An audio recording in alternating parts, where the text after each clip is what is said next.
अध्याय 1। दो पिता दो सोच।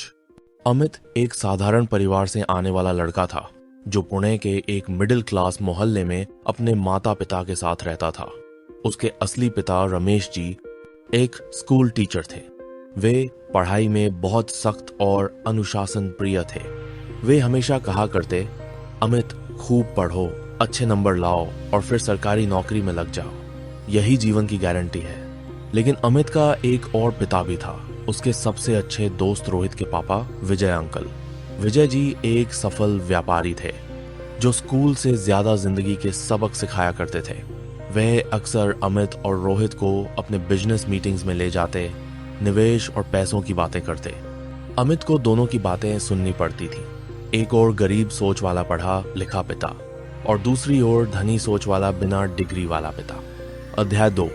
शिक्षा का संघर्ष। अमित पढ़ाई में औसत था। उसे हमेशा लगता था कि नंबर ही सब कुछ नहीं है, लेकिन पापा रमेश जी के डर से वो पढ़ता रहा। एक दिन उसने विजय अंकल से पूछा, अंकल, मेरे पापा कहते हैं कि डिग्री ही सबसे बड़ा हथियार है, क्या आप सहमत हैं? विजय अंकल मुस्कुराए और बोले, बिल्कुल नहीं बेटा, डिग्री नौकरी दिला सकती है, लेकिन वित्तीय बुद्धि तुम्हें आजादी दिलाती है। अगर तुम पैसों के लिए काम करोगे तो तुम हमेशा गुलाम बने रहोगे, लेकिन अगर तुम पैसे से काम करवाना सीख गए तो जिंदगी तुम्हारी होगी। यह बात अमित के दिल में उतर गई। अध्याय 3। पहला निवेश। कॉलेज में रहते हुए अमित ने पढ़ाई के साथ साथ एक छोटा सा ऑनलाइन बिजनेस शुरू किया, यूज्ड बुक्स बेचने का। उसने पुराने छात्रों से किताबें खरीदकर ऑनलाइन मार्केटप्लेस पर बेचना शुरू किया। विजय अंकल ने उसे 5,000 रुपए उधार दिए, लेकिन साथ ही कहा, हर महीने मुझे ब्याज दो।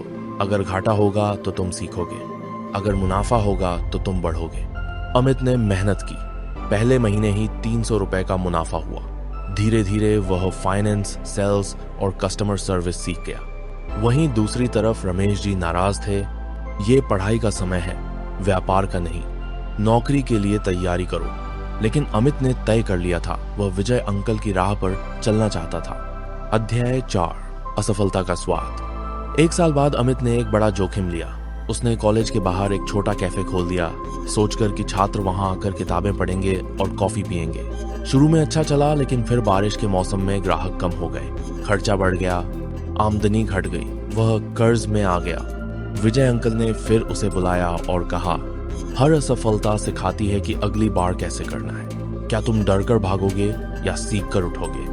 अमित ने अपनी गलतियों को समझा। लोकेशन गलत चुनी थी, सीजनल ट्रेंड नहीं समझा था, कास्टिंग प्लानिंग नहीं की थी, लेकिन उसने हार नहीं मानी। अध्याय 5। वित्तीय बुद्धि। अमित ने किताबें पढ़नी शुरू की। Rich dad poor dad, the intelligent investor, think and grow rich. उसे समझ आया कि पैसे को कैसे काम में लाया जाए, इन्वेस्टमेंट क्या होता है, एसेट और लायबिलिटी का फर्क क्या होता है। उसने छोटे छोटे निवेश करने शुरू किए, शेयर मार्केट में सिप, डिजिटल कोर्सेज बनाकर ऑनलाइन बेचना, एक YouTube channel banana, finance for youth. धीरे धीरे वह दूसरों को भी सिखाने लगा कि नौकरी से ज्यादा जरूरी आर्थिक स्वतंत्रता है। अध्याय 6। नौकरी या व्यापार। कॉलेज खत्म होते समय उसे एक बड़ी एमएनसी से 12 लाख सालाना की नौकरी का ऑफर मिला। रमेश जी बहुत खुश हुए। उन्होंने कहा, अब जिंदगी सेट है बेटा। लेकिन अमित उलझन में था। उसकी ऑनलाइन कमाई अब 50,000 प्रति माह हो चुकी थी और वो बढ़ रही थी। उसने दोनों पिताओं से बात की। रमेश जी बोले, जो पक्का है वो पको, रिस्क मत लो। विजय अंकल बोले, अगर तुम्हें खुद पर भरोसा है तो जोखिम लो, वरना दूसरों के सपने पूरे करने में ही जिंदगी निकल जाएगी। अमित ने वह नौकरी ठुकरा दी। अध्याय 7। नया रास्ता। अमित ने अपनी पूरी ऊर्जा अपने वेंचर्स में लगा दी। वह एक फाइनेंशियल कोच बन गया जिसने हजारों युवाओं को वित्तीय ज्ञान सिखाया। उसका यूट्यूब चैनल लाखों सब्सक्राइबर्स तक पहुंचा। उसने एक डिजिटल अकादमी खोली, स्मार्ट मनी स्कूल। आज वह न केवल खुद कमाता था, बल्कि दूसरों को भी कमाने की राह दिखा रहा था। अध्याय 8। दो पिता एक सच्चाई। अब उसके दोनों पिता वृद्ध हो चुके थे। एक दिन अमित ने दोनों को एक साथ बुलाया और कहा, पापा, आपने मुझे मेहनत और ईमानदारी सिखाई।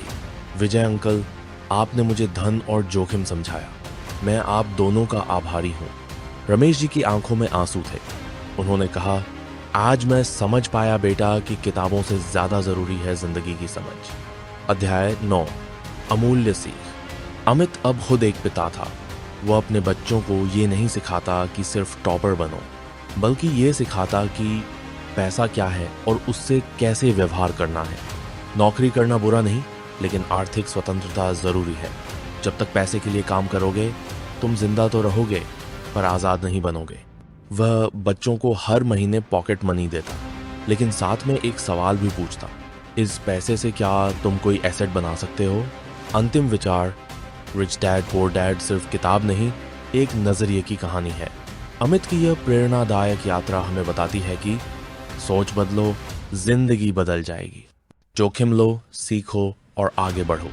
असली शिक्षा स्कूल से नहीं, अनुभव से मिलती है।